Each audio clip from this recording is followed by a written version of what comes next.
Yes. Question number 5, आइए इसे solve करते हैं। क्वेश्चन को सॉल्व करने के पहले हम थोड़ी सी इसकी स्टेप्स लिख लेते हैं कि जब आप क्वेश्चन करेंगे, क्योंकि ये क्वेश्चन थोड़ा सा उन क्वेश्चन से अलग है। अभी प्रीवियस क्वेश्चन में, किसी भी क्वेश्चन में हमें अकाउंटिंग इक्वेशन नहीं बनानी थी, इक्वेशन को शो करना था केवल। इस सवाल में हर ट्रांजेक्शन को प्रीवियस ट्रांजैक्शन से कनेक्ट करते हुए हमें इक्वेशन बनानी है। तो इस क्वेश्चन में थोड़ा सा ये अलग है। अब जब हम इक्वेशन बनाएंगे तो हमें थोड़ी सी स्टेप डिसाइड कर लेनी है और फिर उस स्टेप के अकॉर्डिंग हम चलेंगे तो हमें क्वेश्चन बहुत अच्छा समझ में आएगा। अब क्या स्टेप हमें डिसाइड करनी है? तो सबसे पहले हम क्या करेंगे, जब भी क्वेश्चन को सॉल्व करेंगे तो उसमें हमें याद रखना है कि जब भी हमें क्वेश्चन सॉल्व करना है तो क्या-क्या स्टेप याद रखना है, हम उनको एक काम करते हैं, नोट कर लेते हैं। पहला स्टेप की यदि हम बात करें, फर्स्ट स्टेप ले रहे हैं हम, ये लिखा हमने यहाँ पर जब ये था तो पहली स्टेप में हमें क्या करना है, जो भी ट्रांजैक्शन है, उस ट्रांजैक्शन में से जो रिलेटेड अकाउंट हैं, वो रिलेटेड अकाउंट मुझे क्या करना है, उनके नाम सेलेक्ट करना है। रिलेटेड अकाउंट के जो नाम हैं, वो नाम क्या करना है, सेलेक्ट करना है। ठीक है, पहला। दूसरा पॉइंट ये होगा हमारा कि हमें ये देखना होगा कि जो नाम हमने सेलेक्ट किए हैं, वो असेट्स कैटेगरी में आते हैं या लायबिलिटी कैटेगरी में आते हैं। हमें सेकंड नंबर पर ये चेक करना पड़ेगा। थर्ड पर हमें ये देखना है कि जो अकाउंट आपने सेलेक्ट किए हैं, उनमें इंक्रीज हो रही है या उनमें डिक्रीज हो रही है, ये सिलेक्ट करना हमें। फोर्थ, जब मैं इसे इक्वेशन में लिखूंगा, जब मैं इसे इक्वेशन में क्या करूंगा, लिखूंगा, तो आपको ध्यान रखना है कि जो एक अमाउंट है, एक ट्रांजैक्शन में जो अमाउंट है, एक अमाउंट मुझे दो कॉलम में लिखना है। दो कॉलम, कॉलम मतलब मैं बताऊंगा आपको कौन से कॉलम, दो कॉलम में लिखना है। ठीक है, ठीक है। दो कॉलम में हमें नोट करना है, बिल्कुल याद रखेंगे हम।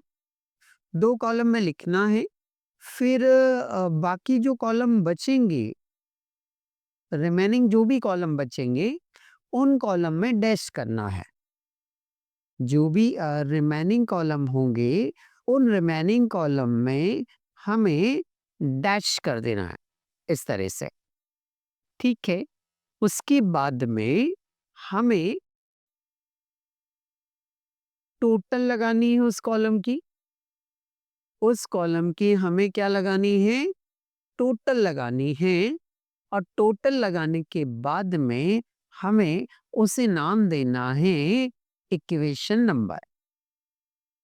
उसे हमें नाम देना है इक्वेशन नंबर। तो ये हमने थोड़ी सी स्टेप बना ली ताकि हमें समझ में आए कि अब आगे क्या करना, अब आगे क्या करना, अब आगे क्या करना है। ठीक, तो चलिए हम यहाँ से स्टार्ट करते हैं। पहले मुझे ट्रांजैक्शन में से रिलेटेड अकाउंट के नाम सेलेक्ट करनी है। हमारा ट्रांजैक्शन क्या है? बोले सर हमारा ट्रांजैक्शन है कि भाभ्या स्टार्टेड बिजनेस विथ कैश 30,000।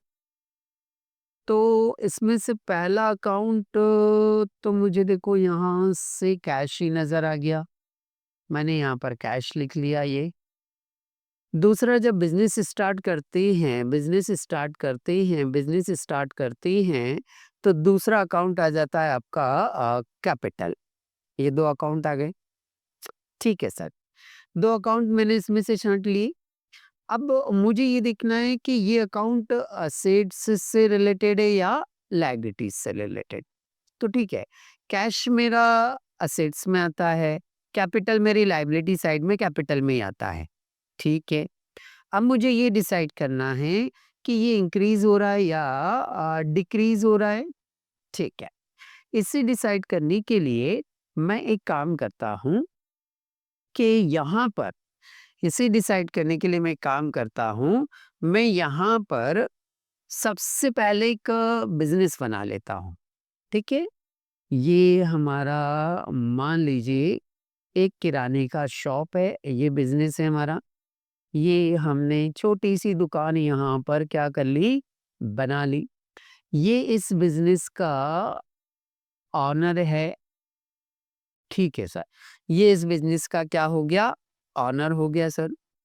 अब इसने अपने घर से रुपया लाया और ये रुपए लाकर इसने दुकान के अंदर क्या कर दिया, लगा दिया। तो बताओ, दुकान में कैश जो है वो इंक्रीज हुआ या डिक्रीज हुआ? सर, ये घर से पैसे लाया और दुकान में लगाया, तो हम अपने आप को पर्सन मानेंगे या दुकान मानेंगे? तो मैंने पहले भी समझाया कि हम अपने आप को पर्सन नहीं मानेंगे, हम अपने आप को बिजनेस दुकान मानेंगे। तो इसके बारे में नहीं सोचना हमें, हमें दुकान के बारे में सोचना है। जल्दी बताओ, दुकान में कैश इंक्रीज हुआ या डिक्रीज हुआ? बोले सर यहाँ तो बढ़ गया, तो हमारा कैश जो है वो क्या हो गया, इंक्रीज हो गया। ठीक है, कैश तो इंक्रीज हुआ, बट कैपिटल हमारी लायबिलिटी है, क्योंकि हमने इस ओनर से पैसा लिया है। जब तक इसे पैसा लौटा नहीं देते, जब तक इस अमाउंट को हम इसको रिटर्न नहीं कर देते हैं, तब तक ये हमारे पास लायबिलिटी के रूप में रहेगा। तो लायबिलिटी भी आपकी इंक्रीज हो रही है, तो ये भी हमारी क्या हो रही है, इंक्रीज हो रही है। ठीक है सर, अब हमने ये भी देख लिया क्या इंक्रीज क्या डिक्रीज। अब मुझे क्या करना है, एक अमाउंट 2 कॉलम में लिखना है। तो मैंने क्या करा, ये हमारा सवाल हल करने का ये तरीका रहेगा। तो कॉलम कैसे बनाना है पहले थोड़ा-सा समझ लेते हैं। यहाँ पर एक सीरियल नंबर आ जाता है, यहाँ ट्रांज़ैक्शन आ जाएँगे हमारे, फिर यहाँ एक असेट्स का कॉलम बनाया हमने, इज़ इक्वल का साइन लगाया, लायबिलिटी का कॉलम बनाया, प्लस कैपिटल का कॉलम बनाया। तो एक साइड हमारा ये वाला हो गया और एक साइड इक्वल के इधर वाला ये असेट्स हो गया। मतलब इक्वल के लेफ्ट हैंड वाला हमारा असेट्स और इक्वल के राइट हैंड वाला जो है वो हमारा लायबिलिटी प्लस कैपिटल, ये दो साइड है। ये बीच में इक्वल के साइन को ध्यान रखिएगा, है ना? तो ये जो कैश है वो कहाँ लिखना है हमें, असेट्स में। ये जो कैश है उसको कहाँ लिखना है हमें, असेट्स में। तो यहाँ लिख देंगे। कैपिटल तो ऑलरेडी यहाँ कैपिटल के नाम से आ ही जाएगा, है ना? तो ऐसे इसमें कॉलम कितने बनाना है वो डिपेंड करता है कि पहले आप ये वर्किंग कर लीजिए सारे ट्रांजैक्शन की। सारे ट्रांजैक्शन की ये वाली वर्किंग यदि आप कर लेंगे तो फिर आपको पता चल जाएगा कि आपको यहाँ कॉलम असेट्स में कितने बनाने हैं और लायबिलिटी साइड में कितने बनाने हैं। तो अपन एक काम करते हैं, पहले सारे ट्रांजैक्शन में से अकाउंट को सिलेक्ट कर लेते हैं। हाँ, ठीक है, चल। गुड्स परचेज फॉर कैश 20,000, 20,000 से नगद माल खरीदा। देखो, पहला अकाउंट तो मुझे यहीं से क्या दिख गया, कैश दिख गया। दूसरा अकाउंट मुझे यहाँ पर गुड्स दिख गया। तो यहाँ पर गुड्स मतलब स्टॉक और कैश तो मतलब कैश ही है। 2 अकाउंट छाँट लिए, ये हो गया हमारे रिलेटेड अकाउंट के नाम छाँट लिए। अब ये चेक करना है कि कौन असेट्स है और कौन लायबिलिटी। तो स्टॉक जो आता है वो हमारा असेट्स में आता है और कैश जो आता है वो भी हमारी असेट्स में आता है। स्टॉक असेट्स में और कैश भी हमारा असेट्स में। ठीक है। अब हमें ये देखना है कि क्या इंक्रीज होगा और क्या डिक्रीज होगा। ठीक है, ये भी चेक कर लेते हैं हम। गुड्स को परचेस किया हमने, गुड्स को क्या किया है, परचेस किया है। ठीक है, गुड्स को जब परचेस करेंगे, गुड्स को जब दुकान के लिए क्या करेंगे हम, परचेस करेंगे, तो बताओ, जल्दी से बताओ फटाफट। गुड्स को जब दुकान के लिए परचेस करेंगे तो गुड्स दुकान में इंक्रीज होगा या डिक्रीज होगा? बोले सर, जहाँ से भी अपन जिस भी व्यक्ति से माल को क्या किया हमने, परचेस किया है ना? दुकानदार है जो भी है, इससे जब गुड्स परचेज करके दुकान में लाएंगे तो सर यहाँ पर गुड्स जो है वो इंक्रीज हो जाएगा, तो स्टॉक क्या हो जाएगा हमारा, इंक्रीज हो जाएगा। अच्छा, बदले में हमने इसको पेमेंट दिया, बदले में हमने इसको क्या दिया है, पेमेंट दिया है। तो जब आप इसे पेमेंट देंगे, जब आप दुकान में से इसको क्या करेंगे, पेमेंट देंगे, तो दुकान में जो कैश था उसमें से कुछ कैश उठाकर हमने इसे दे दिया। तो दुकान में से बताओ, दुकान में अब भाई हमें दुकान में देखना है ना, हमें इससे मतलब ही नहीं है। हमें इससे इसलिए मतलब नहीं है क्योंकि हमारा ट्रांजेक्शन कैश में है ना। कैश में नहीं होता तो इससे मतलब होता। अभी कैश दुकान से बताओ इंक्रीज हो रहा है या डिक्रीज हो रहा है। बोले सर यहाँ से उठाकर जब इसको देंगे तो सर कम ही होगा ना। अरे दुकान में से कुछ पैसे उठाकर इसको दे दिए तो दुकान से कैश क्या हुआ, कम हुआ, डिक्रीज हुआ ना। तो कैश जो होगा वो क्या होगा, हमारा डिक्रीज होगा। ठीक है सर, दूसरा ट्रांजेक्शन भी हमने समझ लिया। Third, good sold for cash, माल बेचा हमने 10,000 का, इसकी कॉस्ट थी 8,000, 8,000। ओके ओके, 10,000 में बेचा है, कॉस्ट 8,000 है। चलो पहले अकाउंट चाटो फटाफट। ये दिखा हमें कैश। अरे ये वाला स्टेप करेंगे ना हम, रिलेटेड अकाउंट के नाम सेलेक्ट करना है। तो सबसे पहले क्या दिखा मुझे, कैश। मैंने यहाँ कैश नोट कर दिया।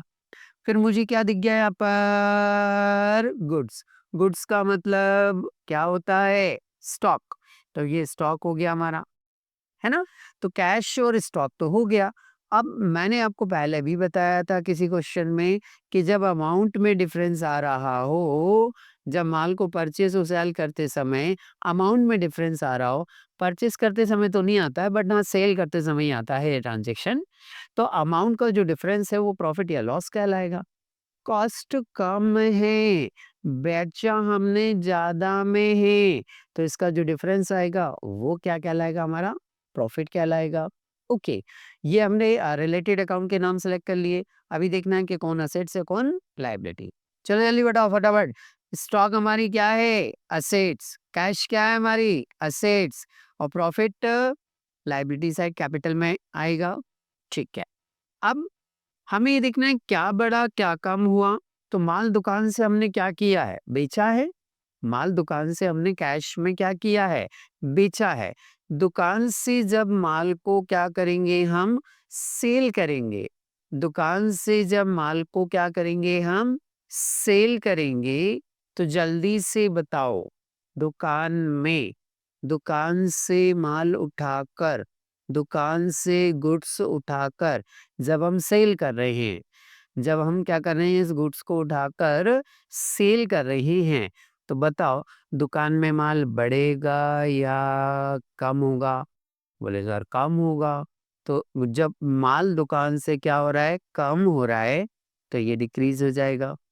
अच्छा, जिसको भी माल हमने बेचा है, जिसको भी माल हमने बेचा है, उससे बदले में हमें कैश मिलेगा। जब कैश मिलेगा तो दुकान के अंदर कैश क्या हो जाएगा, बोले सर इंक्रीज हो जाएगा। ठीक है, अब 8,000 के माल को 10,000 में सेल कर रहे हैं तो प्रॉफिट होगा। और प्रॉफिट होने से हमारी जो कैपिटल है वो इंक्रीज होती है। प्रॉफिट होने से हमारी जो कैपिटल है वो क्या होती है, इंक्रीज होती है। हमने आपको बताया भी था कि जो कैपिटल होती है उस कैपिटल में हम क्या करते हैं, प्रॉफिट को ऐड करते हैं, लॉस को लेस करते हैं, एक्सपेंसेस को माइनस करते हैं, इनकम को प्लस करते हैं और ड्राइंग को माइनस करते हैं। देखो मैं बार बार इसलिए रिपीट करता हूँ कि आपको जितनी बार मैं बताऊंगा उतनी बार वो रिवाइज होगा, रिवाइज होगा तो वो याद रहेगा। तो देखो ना, यहाँ प्रॉफिट कैपिटल में क्या होता है, प्लस होता है, इंक्रीज होता है, तो ये इंक्रीज हो जाएगा। ओके, अब जैसे ही आपकी ये वाली कैलकुलेशन हो गई तो अब आपको पता चल जाएगा कि क्या मतलब कौन कौन से अकाउंट आपको यहाँ पर क्या करने हैं, बनाने हैं। तो चलिए मैं समझाता हूँ कौन कौन से अकाउंट बनाने हैं। ये जो कैश है वो कहाँ बनेगा, असेट साइड में। तो मैंने यहाँ पर असेट साइड में कैश का कॉलम बना लिया। कैपिटल का ऑलरेडी कॉलम बना हुआ रहता है, तो मैंने यहाँ कॉलम बना लिया। स्टॉक मेरा असेट्स में बनेगा, तो मैंने असेट्स में बना लिया। कैश ऑलरेडी बना है, दोबारा नहीं बनाना है। अरे कैश बना हुआ है ना, ये बना लिया हमने कॉलम, तो दोबारा से नहीं बनाना है। कैश पहली बार यहाँ आया था ना, और दूसरी बार यहाँ आया है, तो दो दो बार यहाँ कैश के कॉलम नहीं बनाना है, इसी कॉलम में इसको एडजस्ट करेंगे। ठीक। स्टॉक स्टॉक यहाँ बना हुआ है, दोबारा से नहीं बनाना है। कैश बना हुआ है, दोबारा से नहीं बनाना है। प्रॉफिट प्रॉफिट कैपिटल में ऐड होगा, तो अलग से कॉलम नहीं बनाना है। तो जब मैंने देखा असेट्स में दो कॉलम बने हमारे, एक कैश का और एक स्टॉक का, और लाइबिलिटी साइड में कुछ भी कॉलम नहीं बना, केवल कैपिटल का है। ठीक है, लाइबिलिटी में कुछ नहीं है, तो मैंने क्रेडिटर लिख रखा है, होगा तो लिख दूंगा, नहीं होगा तो डैश या जीरो कर दूंगा। ठीक है। अब मुझे मेरा ये अभी तक तो ये मेरा वर्किंग नोट था। क्या था ये? वर्किंग नोट था। अब ये मेरा मेन कंटेंट जो है वो ये है ना? तो एग्जाम में इसको बहुत अच्छी तरह से करना है अपने को। कॉलम समझ में आ गया हमें कैसे बनाने हैं। ठीक। अब हमें यहाँ पर ट्रांजैक्शन लिखना है, तो ये जो ट्रांजैक्शन था ऐसे कैसे यहाँ नोट कर दिया, है ना? अब बताइए, जब बिजनेस में कैश लगा रहे हैं तो एक तो कैश प्लस होगा और एक कैपिटल भी क्या होगा? प्लस। कैश भी प्लस होगा और कैपिटल भी क्या होगा? प्लस। मैंने बताया था ना, मैंने क्या बताया था आपको कि एक अमाउंट कितने कॉलम में लिखना है? दो कॉलम में लिखना है। तो चलो उठाओ, ये जो 30,000 है, ये कैश में भी लिखना है और कैपिटल में भी लिखना है। कैश में भी लिखना है और कैपिटल में भी लिखना है। लिख दिया आपने? ठीक है। अब कैश में नहीं प्लस हो रहा है, तो यहाँ कैपिटल में भी प्लस होगा, क्योंकि मैंने बताया था कि एक कॉलम असेट्स का हो और एक कॉलम लायबिलिटी साइड का हो। तो यदि असेट्स में प्लस होता है तो लायबिलिटी में भी प्लस होता है। तो मैंने यहाँ प्लस किया था, तो मैंने यहाँ भी इसको क्या कर दिया? प्लस कर दिया। ठीक है। अमाउंट लिख दी मैंने। अब क्या करना है? बोले सर बाकी जो कॉलम हैं, रिमेनिंग जो कॉलम है, दूसरे भी कॉलम है ना सर, रिमेनिंग कॉलम में आपको डैश कर देना है। तो देखो मैंने यहाँ डैश कर दिया, यहाँ डैश कर दिया। ठीक है, डैश कर दो, जीरो लिख दो, एक ही बात है। ठीक। फिर मुझे क्या करना है? बोले सर अब एक काम करो सर, अब आपको क्या करना है सर? लाइन खींचना है। क्या करना है? लाइन खींचना है। हमें यहाँ पर लाइन ड्रॉ करना है। ठीक है, तो लाइन ड्रॉ करना है मतलब समझ में नहीं आया। अरे यहाँ स्केल रखो पहले, तो यहाँ से लेकर इसको पूरी लाइन खींचना है। सर खींचना पड़ेगी क्या? हाँ, यदि सवाल को समझना है तो खींचना पड़ेगी। यदि आपने लाइन ड्रॉ नहीं की तो समझ में काम आएगा या नहीं आएगा। ठीक है, लाइन ड्रॉ करने के बाद में आपको क्या करनी है? टोटल लगानी है। ठीक है, टोटल मतलब स्क्वायर। सर एक ही तो अमाउंट है, हाँ तो ये की लिख दो। 30,000 का 30,000, जीरो का जीरो, जीरो का जीरो, 30,000 का 30,000। ये जो आपने टोटल लगाई है, इसे आप नाम देंगे इक्वेशन नंबर 1। देखो मैंने यहाँ लिख रखा इक्वेशन नंबर 1। ठीक है। अब आप चेक भी करो, क्वेश्चन को चेक करो, क्या असेट्स और लायबिलिटीज की टोटल बराबर है? असेट साइड में यदि मैं इतनी इतनी टोटल लगाऊं, 30,000 है ये इक्वेशन में, यहाँ से ये 30,000 हो रही है और यहाँ भी 30,000 हो रही है। असेट्स की टोटल भी 30,000 है, लायबिलिटी की टोटल भी 30,000 है। मतलब मेरी ये इक्वेशन क्या है? करेक्ट है। ये चेक जरूर करा करो, हैं? ठीक है, ये पहली इक्वेशन कंप्लीट हो गई। एक बार फिर से, चलो एक बार फिर से जल्दी फटाफट। हाँ, क्या किया बाबा ने? बिजनेस स्टार्ट किया था 30,000 से, कैश में लिखा, कैपिटल में लिखा, बाकी कॉलम में क्या करे? डैश करे, लाइन ड्रॉ करी मैंने। हाँ सर लाइन ड्रॉ करी, दिख रहा है, डार्क डार्क है सर ये लाइन। ठीक है, टोटल लगानी थी, टोटल वही 30,000, जीरो का जीरो, जीरो का जीरो, 30,000। इक्वेशन नंबर क्या देनी है इसको? फर्स्ट देनी है। चेक करना है असेट्स की टोटल कितनी आ रही है? 30,000। लाइबिलिटी की टोटल कितनी आ रही है? 30,000। कंप्लीट। सेकेंड ट्रांजेक्शन उठा रहे हैं हम। परचेज गुड्स फॉर कैश, ये लिखा मैंने। माल को मैंने खरीदा है। स्टॉक और कैश दोनों कॉलम में लिखना है। स्टॉक और कैश दोनों कॉलम में लिखना है। गुड्स को परचेस करेंगे तो स्टॉक क्या होगा हमारा? बढ़ेगा। स्टॉक बढ़ेगा, स्टॉक बढ़ेगा। यहाँ नोट भी कर रखा है कि स्टॉक इंक्रीज होना है। इंक्रीज होना है मतलब स्टॉक में प्लस होना है। डिक्रीज होना है मतलब कैश में से माइनस होना है। तो स्टॉक में प्लस होगा और कैश में माइनस होगा। और एक रूल मैंने ऐसा भी बताया था आपको, यदि दोनों अकाउंट असेट्स के हो, दोनों ही अकाउंट कहाँ के हो? असेट्स के हो। देखो कैश भी मेरा असेट्स का है और स्टॉक भी मेरा असेट्स का है, तो एक जगह प्लस होगा तो एक जगह क्या होगा? माइनस होगा।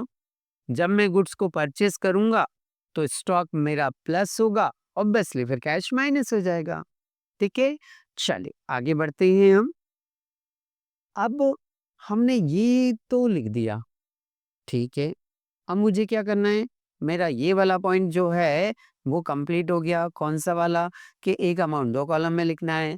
अब रिमेनिंग कॉलम में क्या करना है? डैश। तो मैंने इन दोनों में लिख दिया। तो देखो मैंने यहाँ भी डैश कर दिया, डैश करो या जीरो लिखो एक ही बात है। यहाँ भी डैश कर दिया मैंने। ठीक है, ठीक है। अब क्या करना है सर? लाइन खींचना है। तो बस इस जगह मैंने ये लाइन खींच दी, यहाँ पर दिख रही है, ये लाइन ड्रॉ कर दी। फिर क्या लगानी है? टोटल लगाओ। 30,000 में इक्वेशन फर्स्ट के अमाउंट में ये अमाउंट प्लस करना है या माइनस करना, जो भी है। तो 30,000 में 20,000 क्या करना है? माइनस। 30,000 में से 20,000 माइनस करेंगे तो कितना आ रहा है आपका? 10,000। जीरो में 20,000 प्लस करेंगे 20,000 आएगा। जीरो का तो जीरो ही आएगा। 30,000 में कोई प्लस माइनस नहीं करना है। 30,000 में कोई अमाउंट प्लस माइनस नहीं करना है। तो ऐसे कैसे यही 30,000 उठकर यहाँ आ जाएगा। ठीक है, हाँ, बाकी कॉलम में जिसमें कुछ अमाउंट नहीं लिखी उसको ऐसे कैसे ट्रांसफर करना है। ठीक, अब इसको इक्वेशन नंबर कौन सा दे देंगे हम? सेकेंड दे देंगे। तो इक्वेशन नंबर हमारी ये क्या हो गई आपकी? सेकेंड हो गई।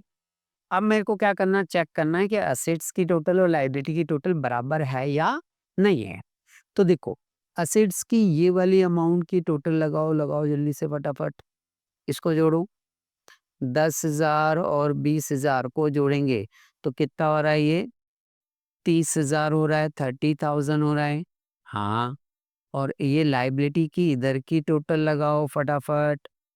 यहाँ की टोटल लगा रहे हैं तो ये भी कितना हो रहा है? 30,000 हो रहा है। हाँ भाई, दोनों तरफ बराबर हो रहा है। ये हमारी सेकेंड इक्वेशन भी बराबर है। अब आते हैं थर्ड पर। थर्ड क्या है हमारी? गुड्स को सोल्ड किया हमने, कॉस्ट 8,000 थी, 10,000 में सोल्ड किया। ठीक है, अब गुड्स को हमने क्या किया? सोल्ड किया। अच्छी बात है, गुड्स को हमने सोल्ड किया है तो बहुत बढ़िया बात है। गुड्स जब हम सोल्ड करेंगे, गुड्स को जब हम सोल्ड करेंगे, तो गुड्स जब हम सोल्ड करेंगे, चलो स्टार्ट करते हैं। माल जब बेच रहे हैं तो स्टॉक और कैश, हाँ, तो किस किस कॉलम में लिखना है मुझे? स्टॉक में और कैश में। ठीक है, स्टॉक में हमेशा कॉस्ट लिखते हैं, ऐसा मैंने बताया था आपको। स्टॉक में हमेशा कौन सा प्राइस लिखते हैं? कॉस्ट। ऐसा पहले भी बताया था, जो लोग नए हैं उनके लिए फिर याद रख लो। स्टॉक में हमेशा कॉस्ट प्राइस लिखते हैं यदि कॉस्ट दी हो तो। मतलब 8,000 स्टॉक में आएगा और 10,000 काय में आएगा? कैश में आएगा। ठीक है, तो मुझे स्टॉक में कितना लिखना है? 8,000। तो स्टॉक में मैंने 8,000 लिखा। कैश में कितना लिखना है? 10,000। तो कैश में 10,000 लिखा। अच्छा, गुड्स सोल्ड किया है हमने। गुड्स क्या किया है? सोल्ड किया है। दुकान से माल उठाकर हमने बेचा है। तो स्टॉक, स्टॉक, गुड्स, गुड्स कम हो रहा है। कम हो रहा है तो गुड्स में से क्या कर देंगे हम? यहाँ से माइनस कर देंगे। अच्छा, बदले में कैश आएगा। बदले में कैश क्या होगा? आएगा। तो दुकान में कैश क्या हो रहा है? बढ़ रहा है, इंक्रीज हो रहा है। तो हम यहाँ पर क्या करेंगे? कैश को प्लस करेंगे। अब क्या एक अमाउंट दो कॉलम में लिखी है आपने? बोले यहाँ 10 और यहाँ 8,000 से नहीं, 2000 और लिखना है सर, तब 10,000 होगा। तो 2000 मेरा प्रॉफिट है, 2000 का मेरा प्रॉफिट है, और प्रॉफिट जो आता है वो कैपिटल में ऐड होता है। प्रॉफिट जो है वो कैपिटल में क्या होता है, ऐड होता है। तो ये जो कैपिटल है इसमें 2000 क्या करेंगे हम, ऐड कर देंगे। ठीक है, चल ये हमने एक अमाउंट 2 कॉलम में लिख दी। रिमेनिंग कॉलम में क्या करना है, डैश। तो इस कॉलम में कुछ नहीं था तो मैंने डैश कर दिया, 0 लिख गया, एक ही बात है। लाइन ड्रॉ करनी है तो ये लाइन खींच दी मैंने। ठीक है, टोटल लगानी है। चल टोटल किस किस की लगाएंगे, ये 10,000 और ये 10,000 प्लस करना है। 10,000 प्लस 10,000 कितना हो गया आपका, 20,000। ये 20,000 और 8,000 माइनस करना है। तो 20,000 में से 8,000 लेस करो, देखो 12,000 आ रहा है सर, यहाँ 0 का तो 0 ही आएगा। ठीक है, फिर 30,000 में 2,000 क्या करना है, हमें प्लस करना है। तो 30,000 में 2,000 प्लस करेंगे तो 32,000 आ जाएगा। ओके, अब मुझे चेक करना है इक्वेशन को। ठीक है, ठीक है। तो देखो जरा, ये 2 कॉलम असेट्स के हैं ना, तो इन दोनों कॉलम की अमाउंट को प्लस कर लो। 20 और 12 कितना होता है, 32,000। और इधर भी कितना है, 32,000। क्या दोनों साइड बराबर है, हाँ सर दोनों साइड बराबर है।